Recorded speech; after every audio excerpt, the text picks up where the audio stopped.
Good morning, YouTube. It's Maria Guild here, and my hair is all wet. I just got back from a workout. But I just wanted to really quickly jump on here and talk to you guys a little bit about something that I've been thinking about a lot lately, and that is food independence. Food independence, yay! What exactly does food independence mean? Unless you live on a farm and have your own well water and that kind of stuff, anyone who lives in the city, we are all quite dependent on the infrastructure around us. We're dependent on the city to get our water, our electricity, all that kind of stuff, which is fine. It's really convenient. And of course, grocery stores for our food. So I do believe, though, that each individual family should have some measure of independence in food and water in case there's an emergency or something breaks down in the infrastructure and you're not able to get running water or electricity or food.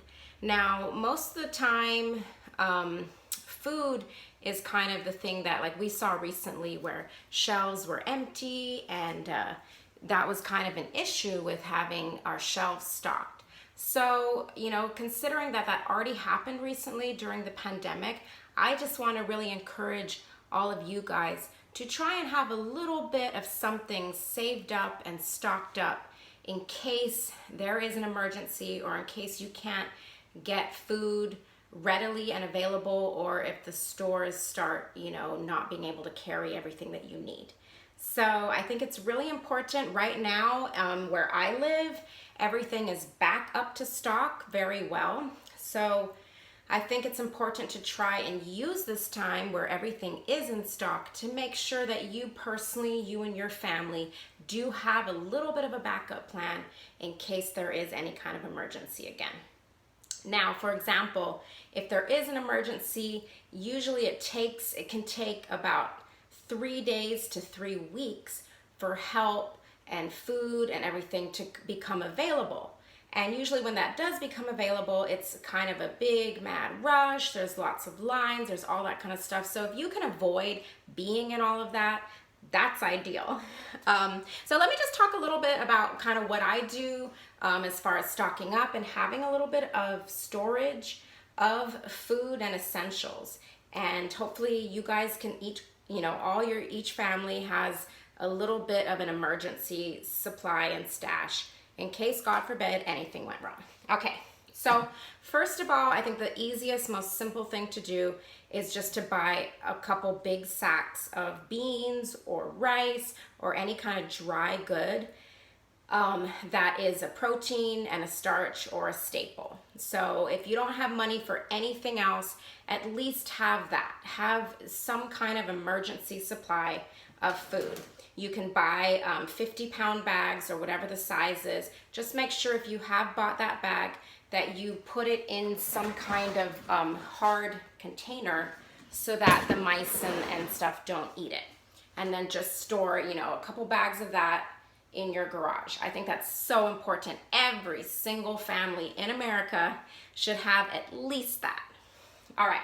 Now, if you want to move on to a little bit more, if you want a little bit more vitamins and minerals and proteins and that kind of stuff incorporated to your diet when you're in an emergency, I recommend a couple things. One thing that I have that I really like is one of these vacuum sealers, and that way you can, prepare more things and store and stock them, and they're preserved a little bit better. For example, I will take like nuts or dry fruit, and I'll show you an example.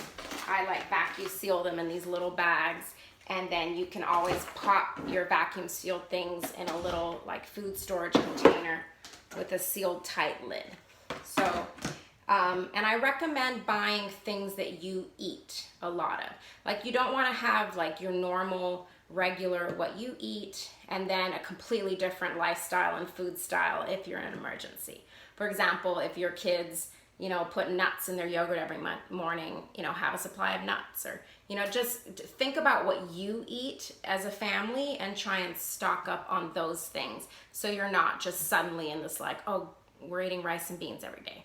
Of course, if you're really in an emergency, then that'll feed you and it'll be fine. But if you're kind of going beyond this like just complete survival food, try and think of things that you enjoy and you like and find a way to either seal or preserve them.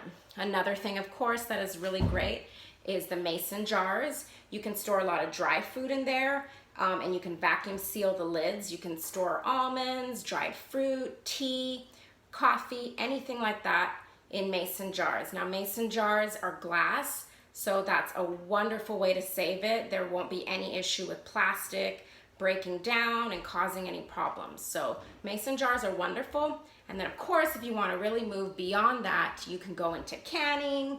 You know, you can can fresh fruits and vegetables and all that kind of stuff. And having a canner is a great idea too.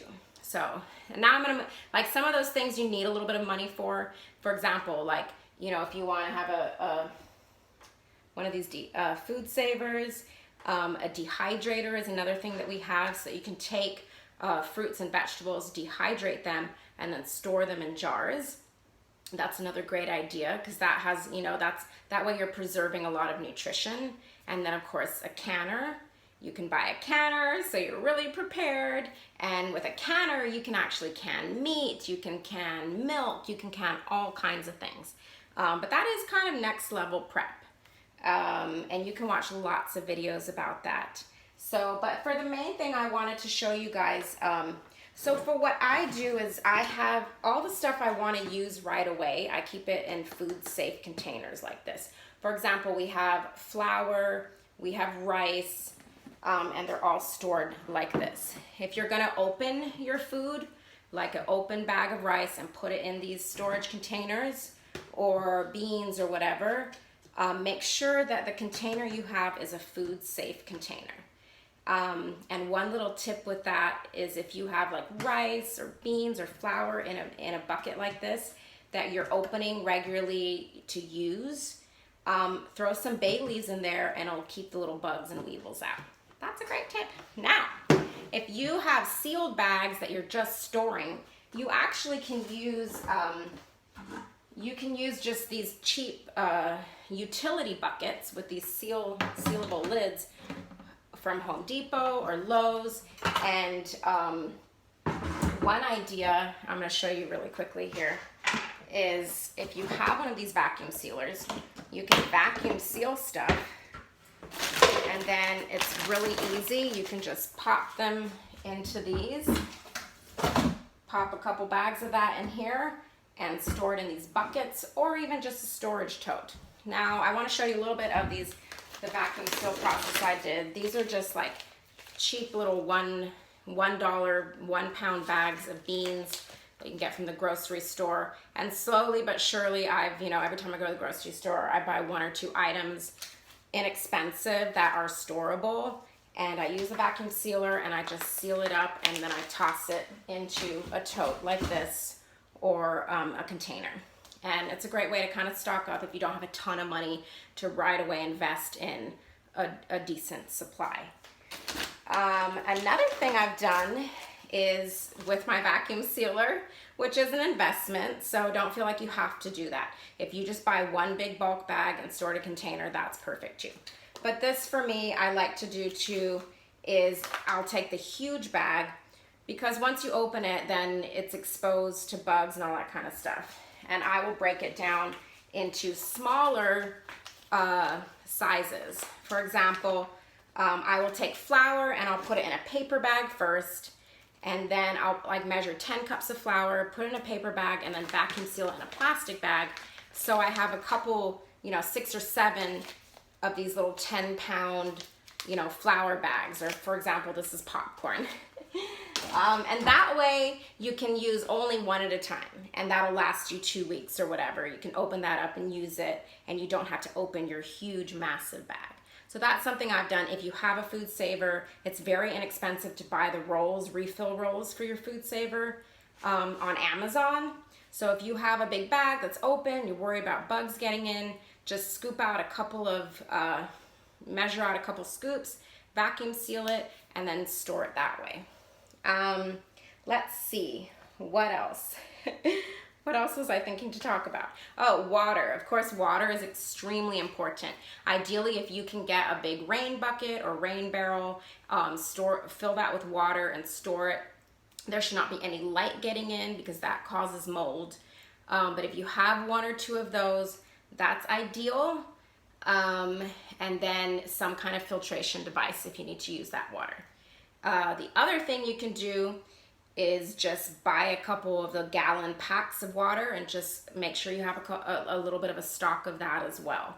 They say people will use about a gallon of water per person a day. So kind of think about that.